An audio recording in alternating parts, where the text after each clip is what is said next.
Peace. This is Michael Pratt. Um, Today, I just wanted to come to wherever you're viewing this. Maybe YouTube, maybe Facebook, maybe Vimeo. I don't know. But I wanted to come today and just kind of talk about some of the things that I've learned on my journey. Not to sound like my man Infinite Waters. Can I get a hello there? But nah, I'm Michael Pratt, and well, we can just look at things basically in life. Life is definitely a journey. It's not there's no finish line.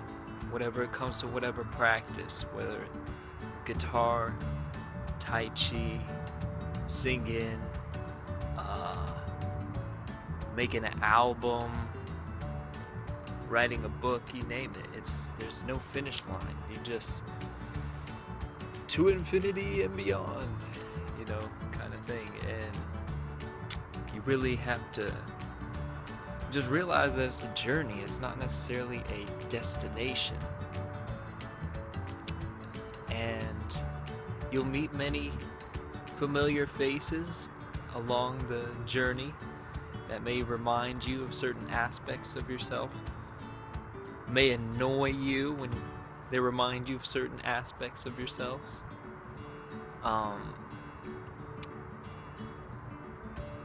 But it's all part of the journey. So what do? Just say, enjoy the ride, because that's really what it is. Like a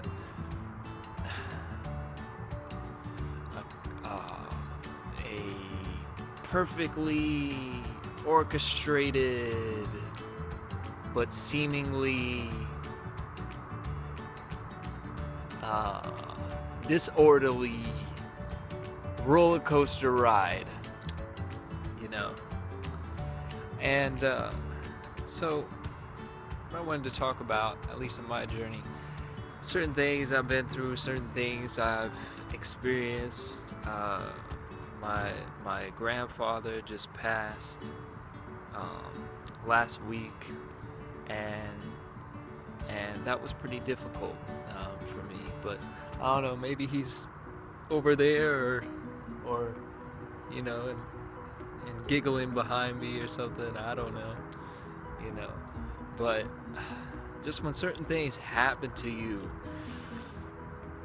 Also, I had a pretty crazy, traumatic, bad trip with some plant medicine that I got myself into. I thought I could handle it, but oh, Lord knows, that messed with me. And so from my experiences in different things, I decided to go into studying psychology, because the mind has always fascinated me. Things that have to deal with the mind, the body, spirit, that whole kind of thing has always fascinated me. And I'd already learned different modalities: Qigong, Reiki, a little Tai Chi, a little yoga, you name it. I probably looked into it, and it's always fascinated me. I decided to go into psychology, and I learned a lot of things. I learned what a hallucination was. I learned what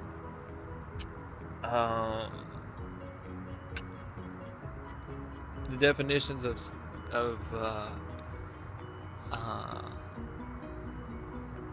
neurosis, psychosis, you name it. I learned it in studying psychology. Now it's an ongoing thing,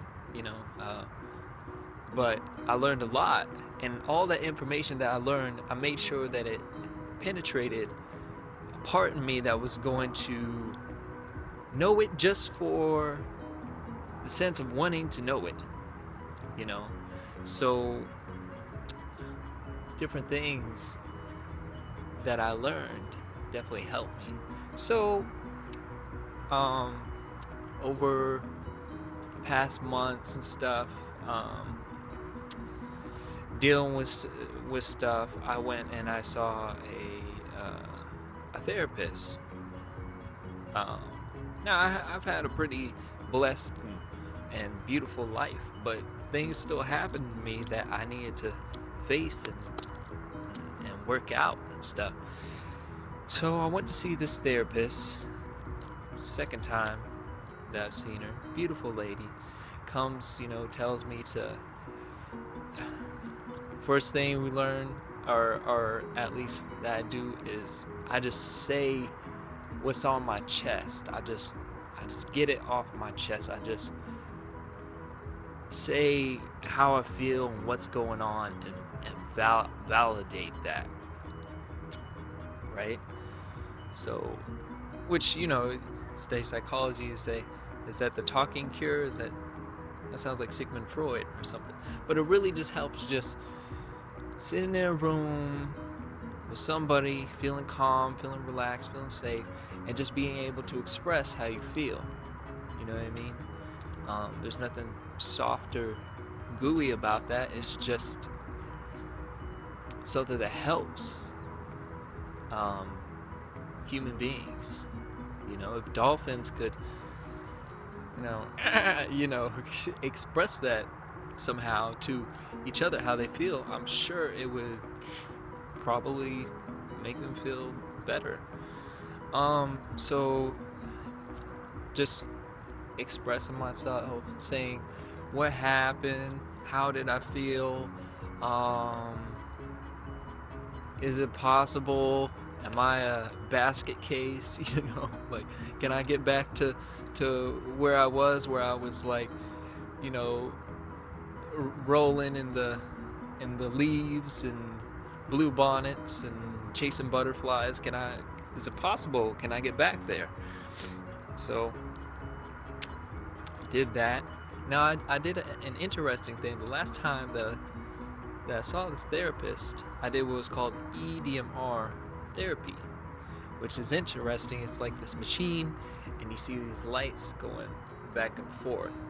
It's not like hypnotist. It's not like hypnotism where it's like, look into my eyes, and you get into this funky trance type thing. No, you're focusing on this light. And she said you want to try to find your calm place. So whatever you want to use, visualizing with your mind. Visualizing with your mind, you want to visualize what would a calm place be for you. Like, you're visualizing, how would the temperature feel like? Using all of your senses to visualize what a calm place would look like for you. Is it out in nature? Is it on the beach? Is it by a lake or a river? Is it in a forest somewhere? Is it in the Harry Potter land? Finding that calm place. And when you find that place, you just reach this place of whichever ones you want to work on. For me, it was calm, tranquility, a feeling of tranquility and calmness. And so when I found that place, I noticed, even though the world still goes on, people still do stupid stuff, people still do smart stuff, but I felt calm, I felt peace. It was a very zen-like type of feeling, and I could get there within my mind, and my body would follow. So that's one of the exercises. So it's finding that secret place, or that place that gives you that sense of calm. And then you're focusing on whatever it is the you know, the scary experience or the traumatic experience or whatever it is you have that you want to work on, and you're focusing on these lights going back and forth, left, right, left, right, left, right, and it's helping you to desensitize.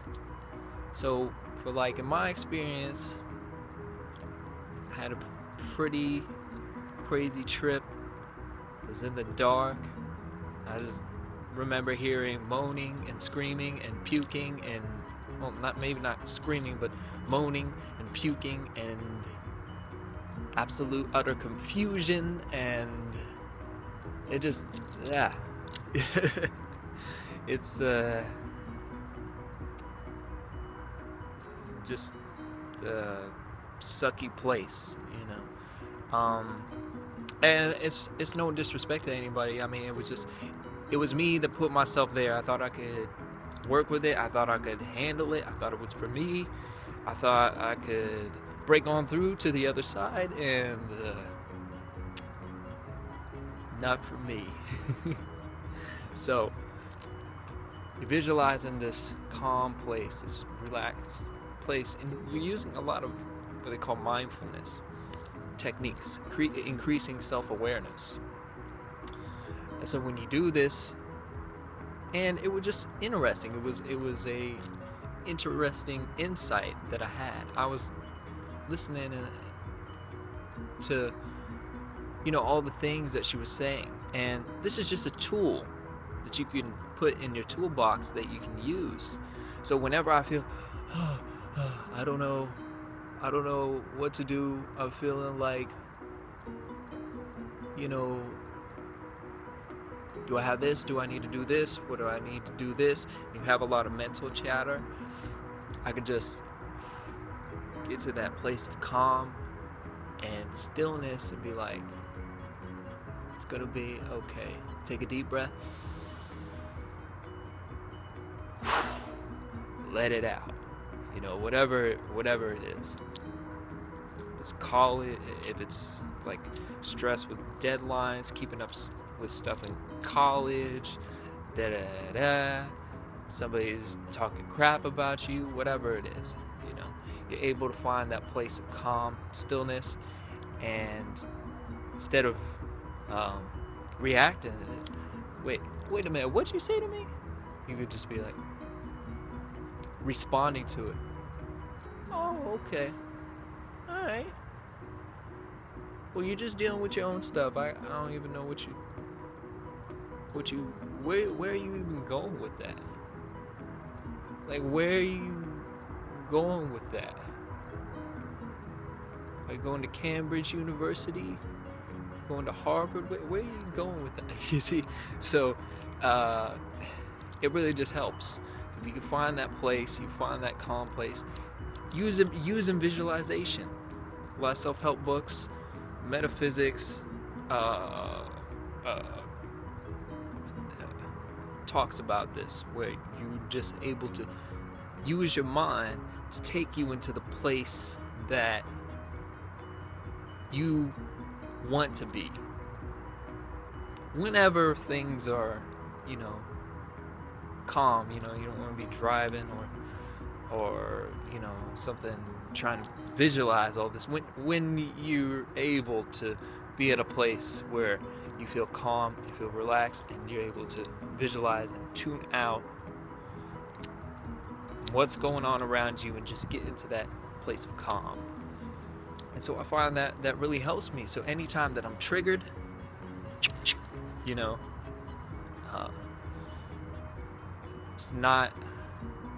I'm not gonna let it affect me. I'm not gonna let it disturb my inner peace. So I noticed that I can use that.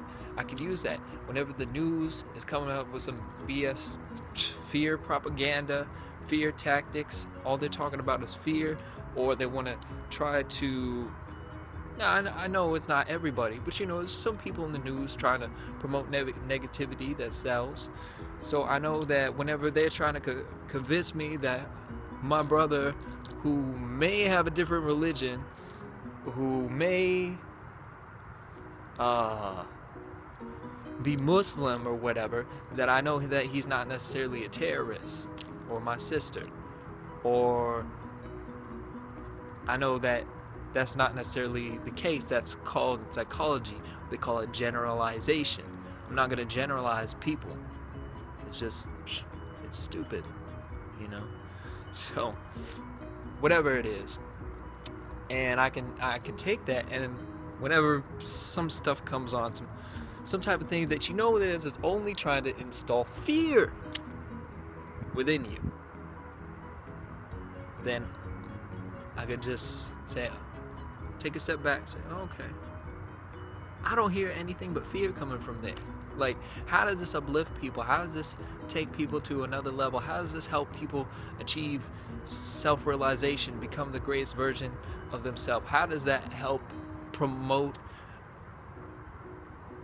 anything towards upliftment of humanity? 9 times out of 10, it doesn't.